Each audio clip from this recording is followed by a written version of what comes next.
Halo teman-teman, assalamualaikum warahmatullahi wabarakatuh. Saat ini saya berada di CPL 208 Mecasen Kabupaten Tegal, teman-teman.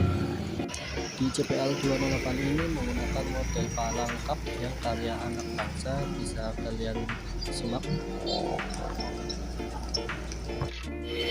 Perlintasan ini berada persis di depan Rumah Sakit Mitra Siaga Tegal dan berada di dekat Jalan Pantura.